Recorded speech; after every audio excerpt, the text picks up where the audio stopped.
दोस्तों नमस्कार, आदाब, सत श्री अकाल। उर्मिलेश संवाद के इस कार्यक्रम में आपका बहुत बहुत स्वागत है। मैं हूं उर्मिलेश।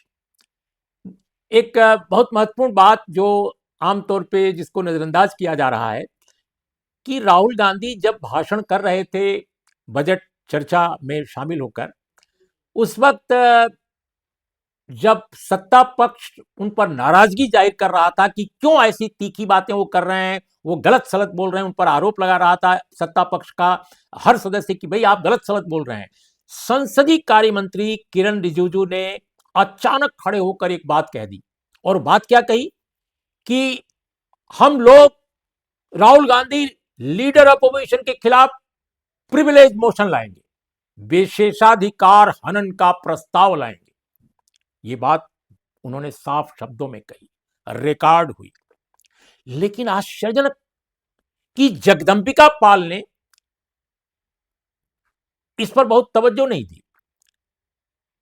किरण रिजिजू जब बोल रहे थे कि राहुल गांधी ऑथेंटिकेट करें, डॉक्यूमेंट्स पेश करें अपनी बात के पक्ष में, जो बात वो कह रहे हैं वो गलत बोल रहे हैं, लेकिन वो जो कह रहे हैं उनको कहने न दिया जाए, बल्कि वो ऑथेंटिकेट पहले करें तब उनको कहने दिया जाए। तो राहुल गांधी ने कहा कि मैं ऑथेंटिकेट करूंगा, अभी कर देता हूं। तो जगदंबिका पाल इस पहलू को समझ गए, उन्होंने मना कर दिया। उन्होंने कहा राहुल गांधी आप बोलिए। लेकिन दोस्तों, जो किरण रिजिजू साहब ने कहा कि प्रिविलेज मोशन हम लाएंगे राहुल गांधी के खिलाफ, अभी कल पता चला और आज तो और ज्यादा खुलकर पता चला कि राहुल गांधी के खिलाफ प्रिविलेज मोशन नहीं आ रहा है। पार्टी ने साफ कर दिया कि प्रिविलेज मोशन नहीं आ रहा है, विशेषाधिकार हनन का प्रस्ताव ऑन रिकॉर्ड किरण रिजिजू ने फिर लोकसभा में क्यों कहा था कि वो लाने जा रहे हैं। एक बड़ा सवाल है कि देश का संसदीय कार्य मंत्री संसद में भारत सरकार का सत्तारूढ़ दल का सबसे जिम्मेदार व्यक्ति होता है। तो एक जिम्मेदार मंत्री ने, संसदीय कार्य मंत्री ने, जो स्वयं कानून के जानकार हैं, श्री किरण रिजिजू साहब, उन्होंने ये क्यों कहा कि हम राहुल गांधी के खिलाफ प्रिविलेज मोशन लेकर आ रहे हैं, विशेषाधिकार हनन का प्रस्ताव लेकर आ रहे हैं, लेकिन वो नहीं ला सके। क्यों नहीं ला सके? क्या किसी ने उनको रोका? दोस्तों, रोका किसी ने नहीं, वो ला ही नहीं सकते थे। क्यों नहीं ला सकते थे? क्योंकि लोकसभा में इस वक्त कोई प्रिविलेज कमेटी ही नहीं है।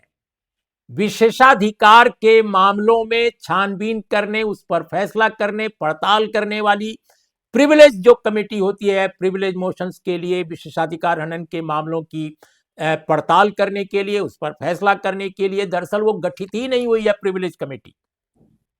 ये एक ऐसी बात जो आमतौर पे मीडिया में नहीं आ रहा है, वो मैं आपको बताना चाहता था। इसीलिए आज मैं फिर से दोबारा आया आपके सामने। दोस्तों, अमूमन मैं एक ही प्रोग्राम करता हूं, लेकिन ये पहलू बहुत इंपॉर्टेंट है। जिस तरह भारत में इस वक्त क्या हुआ है पिछले काफी वर्षों से कि लोकसभा में कोई डिप्टी स्पीकर नहीं है, there is no deputy speaker. Om Birla साहब स्पीकर हैं, डिप्टी स्पीकर कोई नहीं है, सत्तारूढ़ दल का भी नहीं चुना गया, विपक्ष का भी नहीं चुना गया, जबकि डिप्टी स्पीकर होना चाहिए, नियम है, संवैधानिकता उसके पक्ष में है, लेकिन there is no deputy speaker. Rajya Sabha में सभापति हैं और उपसभापति हैं।